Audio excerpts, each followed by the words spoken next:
Hello, welcome to a special edition of the Right Wing Populist Podcast.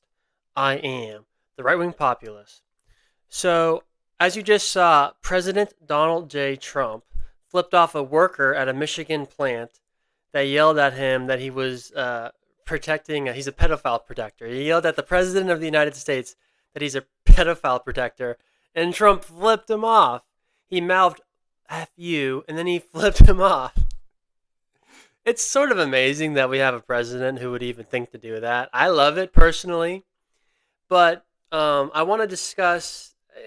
One could say, why even bother talking about this? But it's so hilarious. I had to play the clip and talk about it at least a little bit on the podcast. But I actually do think there is something meaningful here from a political standpoint that I actually do want to discuss. But before we get into it all, I need you to do something, folks. I need you to do something. It's a very little thing. It'll take you like 2 seconds. It's so simple a Democrat could do it. That's how simple it is. I need you to subscribe, whether you're watching or listening on YouTube, Apple Podcasts, Spotify, wherever you're listening. And if you are listening on YouTube, like and comment. It helps a great deal. So please, I would really appreciate it. So yes, and for the record, the worker who apparently shouted at Trump, his name was TJ Sabula. I don't know, however you say it. And he was suspended apparently by the company. So joke's on you. Trump got the last laugh, I guess. And why would you even yell that at the president? So stupid. Now, the serious part I want to actually discuss is the fact that someone would feel the need to yell at Trump that he's a pedophile protector. It just goes to show what a catastrophe the administration has been when it comes to handling the Epstein files. Because that's all about the Epstein files. Right? If Pam Bondi or Pam Blondie, Mrs. I want to go on Fox News 24/7 because I look so pretty, Pam Blonde, that idiot. If she had not mishandled the Epstein files so ineptly the way she did, Trump would not be getting heckled the way he's being heckled now in public about protecting pedophiles.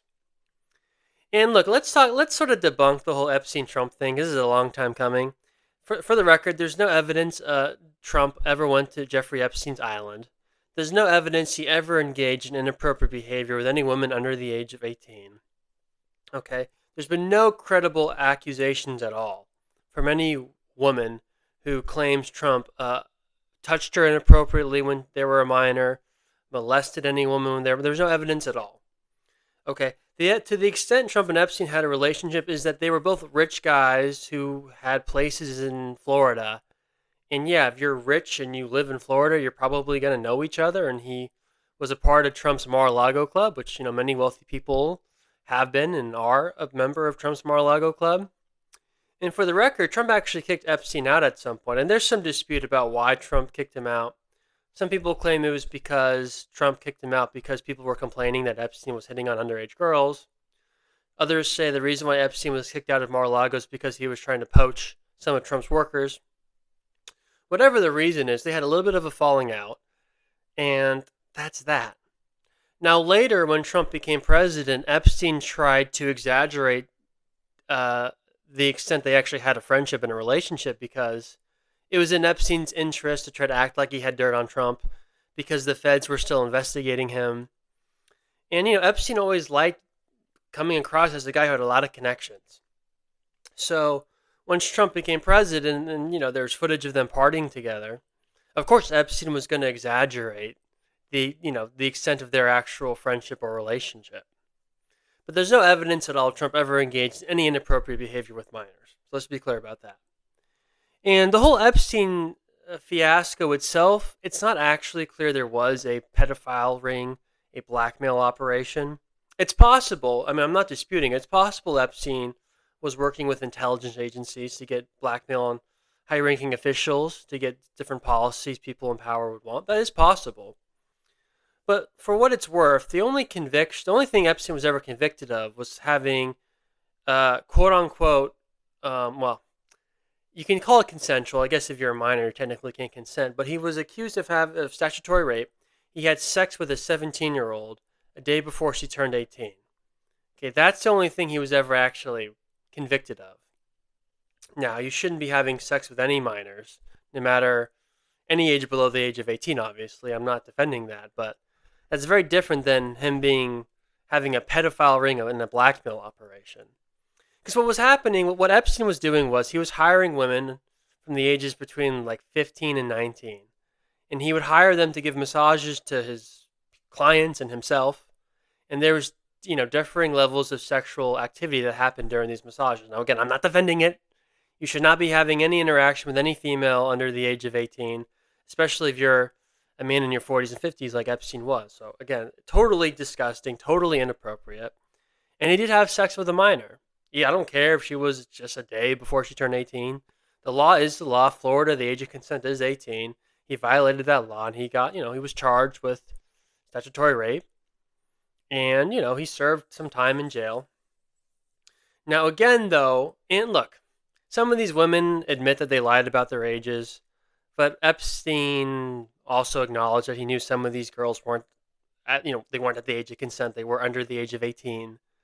So Epstein was a scummy guy, but he was convicted of statutory rape. He had sex with a underage girl, 17-year-old.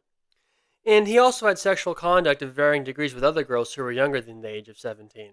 I'm not going to get into the details, but Michael Tracy's actually gone into great detail. Poor Michael. But Michael Tracy's gone into great detail of what Epstein was actually convicted of in Florida and what the feds were looking into him. None of it had to do with a pedophile ring or a blackmail operation. Now, again, that doesn't mean it doesn't exist. It just means that it's plausible that there wasn't this grandiose operation. Now, there is evidence that maybe he was working with intelligence agencies, maybe Mossad. His chick, Ghislaine Maxwell, her father had very weird ties with Israel. I believe Maxwell's father basically got like a state funeral when he died from Israel. Very strange. Epstein himself went to Israel after he was being investigated for having illicit contact with minors. He came back to the United States, but he did visit Israel. It's not clear exactly how he got all his wealth. It's also not clear why he became a professor at a university. Was it Harvard or Yale? He became a professor at some pristine university, even though he was a college dropout. Now, believe me, I got nothing against college dropouts, believe me. But that is a little weird. It's never been totally explained to me why he had access to all these young girls. I mean, that's what happens when you become a college professor. You get access to young girls, mostly over the age of consent, but that's still strange. So there's a lot of weirdness that was going on with Epstein. There's no question about it. But that doesn't mean that he actually was, basically recording videos of people, high-ranking officials, people who had lots of influence and power, and then blackmailing those people once they found out that Epstein recorded them. I mean, that is the accusation. To this day, there's not much evidence of that. Take that for what you will. That's just a fact. Now, again, the Trump administration has handled this just terribly. I talked about it, on the podcast earlier today, how Pam Blondie was like, the Epstein files, they're on my desk. I'm going to be looking through them very soon. And then, 5 days later, she's like, they actually don't think this. They look pretty enough to go on Fox News today, girls. That's my Pam Blondie impression. She's so dumb. So that was a disaster. And it makes Trump look like he is trying to cover up a pedophile ring. It's just terrible. This is not the way you handled this situation, at all. But just because it's being handled poorly doesn't mean there was a blackmail operation. It certainly doesn't mean Trump was, that he did anything inappropriate with young girls. There's no evidence of it. There's just none. Zero. Zippo. If you really think the Biden administration during Trump's 4 years absence, if there was evidence that Trump was having sex with minors, the Biden administration, when they had access to all the Epstein files, wouldn't have released that or leaked it? Of course they would have. They were doing everything they could to stop Trump from coming back into power. But they didn't release anything because there's nothing there, folks. You have idiots like Kyle Kulinski saying, Trump's a pedophile, there's all this evidence. It's like, Epstein claimed that maybe Trump had relations, but Epstein was... Look, and also remember this. It was the Trump administration that actually arrested him and had him in jail. It wasn't the Biden administration. It wasn't the Obama administration. It was the Trump administration. Not under Bill Barr. Now, I get it. There's people who don't believe he actually killed himself, so people say, Trump ordered Epstein to be killed because he was complicit in these terrible things.